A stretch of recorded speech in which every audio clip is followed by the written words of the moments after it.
डर और खौफ सब तेरे ही अंदर है। खुद से बनाई पिंजरे से बाहर तो निकल, तू भी एक सिकंदर है। आज हम एक ऐसे ही सिकंदर के बारे में जानने वाले हैं। अच्छी खबर हो या कोई विवाद, एलन मस्क हमेशा सुर्खियों में रहते हैं। उन पर यह जानी मानी परिभाषा बिल्कुल फिट बैठती है कि आप उनसे प्यार करें या नफरत, मगर उन्हें नज़रअंदाज नहीं कर सकते। उन्होंने जिस भी उद्योग में प्रवेश किया उसे बदल कर रख दिया। ऐसा लगता है जैसे उनका काम अभी पूरा नहीं हुआ है। आखिर कौन है ये एलन मस्क? क्या है जो उन्हें कामयाब बनाता है? समस्याओं से वे कैसे निपटते हैं? उनकी कार्यशैली क्या है? हम उनकी सफलताओं और विफलताओं से क्या सीख सकते हैं? नमस्कार साथियों, इंस्पायर टीच हब चैनल पर आप सभी का स्वागत है। साथियों, एलन मस्क किसी इंट्रोडक्शन के मोहताज नहीं रह गए हैं और आम आदमी से लेकर दुनिया भर के दिग्गज उन्हें बखूबी जानते हैं।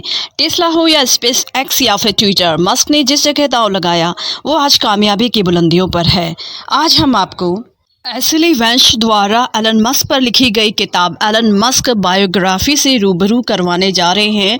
और यह एक बहुत ही अद्भुत प्रेरणादायक किताब है जिसमें बहुत सारे ऐसे सबक हैं जो किसी भी इंसान को सफलता दिलाने में सफल साबित होंगे। एलन मस्क बायोग्राफी से जो सीखने वाला सबसे पहला सबक है वह है अपने लक्ष्य के प्रति लंबे समय तक बने रहें। चाहे हमारा लक्ष्य कुछ भी हो, जब तक हम लंबे समय तक इसमें बने रहने का फैसला नहीं करते तब तक हमारे लिए उन ऊंचाइयों को छूना बहुत मुश्किल है जिसकी हम क्षमता रखते हैं। 2008 में एलन मस्क बहुत मुश्किल में थे। स्पेस एक्स और टेस्ला दोनों के पास पैसे खत्म हो रहे थे, लेकिन वह लंबे समय तक इसमें बने रहे। उन्हें अल्पकालिक असफलताओं की परवाह नहीं थी। वह हमेशा भविष्य की ओर आशा के साथ देखते थे और ज्यादातर मामलों में अति आशावादी थे। उन्होंने अवास्तविक समय सीमाएं निर्धारित की क्योंकि वह इसी तरह सोचते हैं। वह जो कुछ भी करते हैं तेजी से करते हैं और हमेशा जल्दी में रहते हैं। वे विस्तार पे बहुत ज्यादा ध्यान देते हैं। कई सालों तक टेस्ला एक आपदा की तरह देखी, लेकिन उन्होंने लंबे समय तक खेल में बने रहने के लिए इसे कारगर बनाया। ऐसे समय में जब कम से कम अमेरिका में अधिकांश लोगों ने ऑटोमोटिव और एरोस्पेस उद्योग से हार मान ली थी, उन्होंने इन उद्योगों पर दांव लगाने और भारी बाधाओं के बावजूद सफल होने के लिए बहुत दूरदर्शिता दिखाई। जब लेखिका ने उनसे पूछा कि आप अपने सपने को साकार करने के लिए क्या त्यागने को तैयार हैं, तो उन्होंने कहा कि मैं वह सब कुछ त्यागने को तैयार हूं जो दूसरों को प्रिय है। तो इससे ये सबक मिलता है कि कभी भी हार मत मानो और अपने अंतिम लक्ष्य को सदैव ध्यान में रखो। इस प्रेरणादायी किताब से जो दूसरा सबक है वह है दीर्घकालिक दृष्टि रखें। उन्होंने सबसे पहले जिप2 नामक एक कंपनी की स्थापना की और फिर जब उन्होंने जिप2 को कॉम्पकैप को 307 मिलियन में बेचा और उन्होंने उस पैसे को एक स्टार्टअप में लगाया जो कि पेपल में बदल गया। जब ईबे ने पेपल को खरीदा तो उन्होंने जंगल में रिटायर होने के लिए पर्याप्त धन कमाया, लेकिन उनमें बड़ा सपना देखने की हिम्मत थी। बात यह है कि वे जल्दी पैसा कमाने के लिए नहीं आए हैं, बल्कि वे दीर्घकालिक में रुचि रखते हैं। उन्होंने टेस्ला में 100 मिलियन, स्पेस एक्स में 70 मिलियन लगाए और उस समय उन्हें पागल माना जाता था। भविष्य के लिए योजना बनाने की उनकी क्षमता लोक कथाओं की तरह से लगती है। इससे ये सबक मिलता है कि अपने दीर्घकालिक दृष्टिकोण के प्रति प्रतिबद्ध रहें और रास्ते में आने वाली हर बाधा को नज़रअंदाज करें। और जो तीसरा इस प्रेरणादायी पुस्तक से जो तीसरा सबक हमें मिलता है वह है दर्द सहना। वे बताते हैं कि जो दर्द सहने की उनकी जो क्षमता है यही उनकी सफलता की कुंजी है। एलन मस्क के करीबी लोग कहते हैं कि उन्होंने अभी तक किसी ऐसे व्यक्ति से वे नहीं मिले हैं जो कि उनके जितना दर्द सहने की क्षमता रखता हो। अफसोस यह है कि यदि उनकी या किसी की भी सफलता की यह कुंजी है, वह असफलता की परवाह नहीं करते और अपने सामने आने वाली सभी बाधाओं से उबरने के लिए जितना दर्द सहने की ज़रूरत है वह सहने में सक्षम है। वह अजय हैं।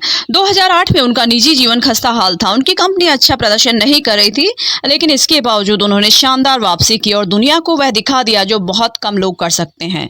जितना मुश्किल होता जाता है वह उतना ही बेहतर होते जाते हैं। उनमें जबरदस्त दबाव में काम करने की अद्भुत क्षमता है। मस्क अपनी अपार दर्द बर्दाश्त करने की क्षमता का जो श्रेय है अपने कठिन बचपन को देते हैं और वे ये भी बताते हैं कि उनकी मजबूती शायद उनके दादा से आई है। तो इससे ये सबक मिलता है साथियों कि अगर आप बड़ी जीत हासिल करना चाहते हैं तो आप भी दर्द सहने के लिए तैयार रहें। चौथा सबक जो इस किताब से और एलन मस्क की बायोग्राफी से हमें मिलता है वह है निरंतर सीखते रहने की क्षमता। एलन मस्क जो है एक उत्साही शिक्षार्थी हैं। जाहिर है कि अपनी चौथी कक्षा में उन्होंने वह सब कुछ पढ़ लिया जो वह पढ़ सकते थे और जब लाइब्रेरी में किताबें ख़त्म हो गई तो उन्होंने पूरा एनसाइक्लोपीडिया ब्रिटानिका पढ़ लिया। दोपहर 2 बजे स्कूल खत्म होने के बाद वह घर जाने से पहले दोपहर 2 बजे से शाम 6 बजे तक पढ़ते थे। उन्होंने कथित तौर पर हर सप्ताह के अंत में कम से कम 2 किताबें पढ़ी और प्रतिदिन 10 घंटे पढ़े। उन्हें रॉकेट के बारे में कुछ भी नहीं पता था, लेकिन उन्होंने वह सब कुछ पढ़ा जो वह पढ़ सकते थे और अंततः वह इसके विशेषज्ञ बन गए। बहुत कम लोग हैं जो रॉकेट के बारे में उनसे ज़्यादा जानते हैं। उनकी याददाश्त बहुत अच्छी थी और शायद उनके दिमाग को लगातार प्रशिक्षित करने के कारण ऐसा हो पा रहा था। यहाँ मुद्दा यह है कि कोई और हमारे लिए ऐसा नहीं कर सकता। अगर हम बड़ी जीत हासिल करना चाहते हैं तो हमें अपने क्षेत्र के बारे में सब कुछ सीखना होगा और खुद को महानता के शिखर पर पहुंचाने के लिए हर संभव प्रयास करना होगा। तो साथियों, सीखने के लिए प्रतिबद्ध रहें और ऐसे सीखें कि जैसे कि कल नहीं हो। एलन मस्क ये भी बताते हैं कि काम ऐसे करो जैसे कल नहीं है। वह सप्ताह में 100 घंटे काम करते हैं और कई बार ऑफिस में भी सो जाते हैं। सबसे पहले तो अपने शुरुआती दिनों में वह कई दिनों तक लगातार 23 घंटे काम करते थे और ऑफिस में ही सो जाते थे और कई बार सप्ताह में 7 दिन भी उनको काम करना पड़ता था। कार्य जीवन संतुलन वाक्यांश एलन मस्क के शब्दकोश में नहीं है। उन्होंने कथित तौर पर यह कहा भी कि अगर मुझे काम करने और खाने का कोई तरीका मिल जाए तो मैं ऐसा करूंगा। जब वह तनाव मुक्त होते हैं तो वह कुछ ऐसा करते हैं जो पूरी तरह से अनोखा होता है। उदाहरण के लिए उन्होंने अपना 30वां जन्मदिन इंग्लैंड के एक महल में 20 लोगों को आमंत्रित करके मनाया और उन्होंने 2 बजे से सुबह 6 बजे तक सार्डाइंस नामक लुक्का छुपी का खेल खेला। और ये जो खेल है एक सक्रिय खेल है जो लुका छुपी की तरह खेला जाता है, बस थोड़ा सा अलग है। इसमें एक व्यक्ति छिपता है और बाकी सभी छिपे हुए व्यक्ति की तलाश करते हैं। उनकी प्रबंधन शैली में एक खास बात यह भी थी कि वो किसी व्यक्ति से ये नहीं कहते थे कि ये प्रोजेक्ट शुक्रवार शाम 5 बजे तक पूरा कर लीजिए। इसके बजाय वो ये कहते हैं कि मैं चाहता हूँ कि असंभव काम शुक्रवार तक पूरा हो जाए, क्या तुम यह कर सकते हो? एक बार जब वह व्यक्ति स्वीकार कर लेता है तो स्वामित्व हस्तांतरित हो जाता है। और साथियों, इसमें सीखने वाली बात यह है कि कड़ी मेहनत जो है वही आपकी सफलता की कुंजी है।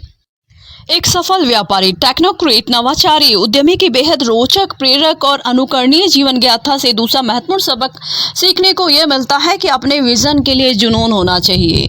यह स्पष्ट है कि उनके पास एक जुनून है जो एक व्यक्ति के रूप में उनसे भी अधिक समय तक बना रहता है।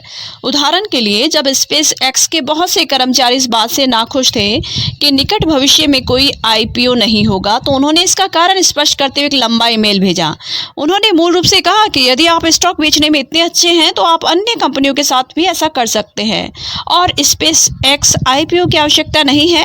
हालांकि एलन ने यह भी कहा कि यदि वे सार्वजनिक हो जाते हैं तो वे जोखिम नहीं उठा सकते जो उनके दीर्घकालिक विजन को प्राप्त करने के लिए आवश्यक है। मुद्दा यह है कि एलन अपने विजन के प्रति इतने जुनूनी हैं कि वे अपने आसपास कुछ भी होने की अनुमति नहीं देते हैं, यहाँ तक कि ऐसी चीजें भी जो उनके व्यवसाय को बाधित कर सकती हों, जिससे उनका विचार बदल जाए। यहाँ तक कि दक्षिण अफ्रीका में अपने स्कूल के दिनों में भी उन्होंने जीवाश्म ईंधन के खिलाफ सौर ऊर्जा के लिए जोरदार तर्क दिया। वे अपने विश्वासों में दृढ़ थे और कम उम्र से ही अपने उद्देश्य के प्रति जुनूनी थे।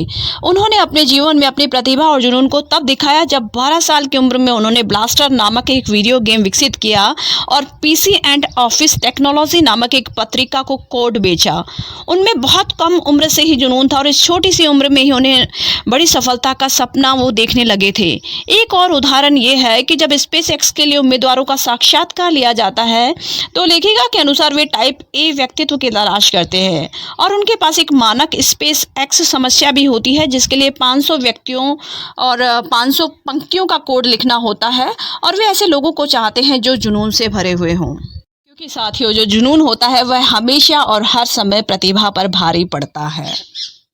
एलन मस्क ये भी बताते हैं कि पूर्णता के लिए प्रयास करें। सामान्यतः साथियों क्या होता है कि हम हमेशा उत्कृष्टता के लिए प्रयास करते हैं, पूर्णता के लिए नहीं। उदाहरण के लिए एलन मस्क चाहते थे कि टेस्ला मॉडल एकदम सही हो और वे इसमें कोई त्रुटि नहीं चाहते थे। मॉडल एस ने कई अन्य कारों को पीछे छोड़ दिया। मॉडल एस में इंटरनेट कनेक्शन दिया गया था, कार अपने आप शुरू हो गई और इसे दक्षता के मॉडल के रूप में उच्चतम सुरक्षा रेटिंग मिली। टेस्ला ने अपने स्वयं के स्टोर के माध्यम से बिक्री की। मॉडल एस में तेल बदलने की आवश्यकता नहीं थी। टेस्ला के इंजीनियर उस समय सॉफ्टवेयर अपडेट कर रहे थे जब ड्राइवर सो रहा था, और जब अगले दिन ड्राइवर गाड़ी चलाने के लिए उठा तो उन्हें सुखद आश्चर्य हुआ कि जो पहले काम नहीं कर रहा था वह अब काम कर रहा था। टेस्ला ने कार को पहियों पर चलने वाले गैजेट कंप्यूटर में बदल दिया। 2013 में मॉडल एस को मोटर ट्रेंड्स द्वारा कार ऑफ द ईयर नामित किया गया था और ये एक बहुत बड़ी उपलब्धि थी। साथियों, पूर्णतः इस बात पर निर्भर करती है कि आप किस क्षेत्र में हैं। यदि आप किसी हवाई जहाज के लिए कोई भाग बना रहे हैं तो उसमें त्रुटि की कोई गुंजाइश नहीं होनी चाहिए और इसके लिए पूर्णता की आवश्यकता होती है। एक व्यक्ति के लिए जो पूर्णता है वह दूसरे के लिए केवल विनिर्देशों को पूरा करना हो सकता है और इससे कोई विशेष फर्क नहीं पड़ता है कि यदि आप उत्कृष्टता के लिए जाते हैं या पूर्णता के लिए। हमें ऐसा काम करना चाहिए जिसके कोई ना कोई मायने हो। अतः उत्कृष्टता की परिभाषा के आधार पर पूर्णता के लिए भी सदैव प्रयास करते रहना चाहिए। आइए साथियों, आप समझते हैं एलन मस्क की सफलता से जुड़े रहस्यों के बारे में। सफलता के लिए एलन मस्क के जो सक्सेसफुल फार्मूला थे, जो उनकी सफलता के टिप्स थे, वो इस तरह से थे कि कभी भी नई चीज़ों की शुरुआत करने से नहीं डरना चाहिए। और इसके साथ ही वो उनकी डिक्शनरी में असंभव नाम का शब्द था ही नहीं। पहले आपको ये मानना होगा कि कुछ संभव है, उसके बाद ही संभावना घटित होगी। वास्तव में आप जो करते हैं वो आपको पसंद भी होना चाहिए। साथ ही साथ लेखिका ये भी बताती हैं कि जिद्दी होना ज़रूरी है। आपको तब तक हार नहीं माननी चाहिए जब तक आप हार मानने को मजबूर न हों। साथियों, यदि आप सुबह उठते हैं और सोचते हैं कि यह दिन आपका सबसे अच्छा दिन होने वाला है तो डेफिनेटली वह अच्छा ही होगा। एलन मस्क असफलता के ऊपर एक बहुत ही अच्छी बात बताते हैं। वे कहते हैं कि असफलता एक विकल्प है। अगर आप फेल नहीं हो रहे हैं तो इसका मतलब है कि आप कुछ नया नहीं कर रहे हैं। कभी हार मत मानो, अपने काम को प्यार करो, रिस्क लेना सीखो, ग्रेट लोगों के बीच में रखो, हद पार मेहनत करो, जरूरी काम पहले करो, किसी का इंतजार मत करो, अकेले आगे बढ़ो। क्योंकि साथियों, कहा गया है कि हद में रहकर कभी कामयाबी नहीं मिलती, जीत के लिए तो हद पार करनी ही पड़ती है। साथियों, दुनिया में हर इंसान सफल होना चाहता है, लेकिन कामयाबी तभी मिल सकती है जब आप अपने आसपास के कामयाब और सफल लोगों से सीखते हैं, उनसे प्रेरणा लेते हैं और उनके सफलता के नियमों को जानते हैं।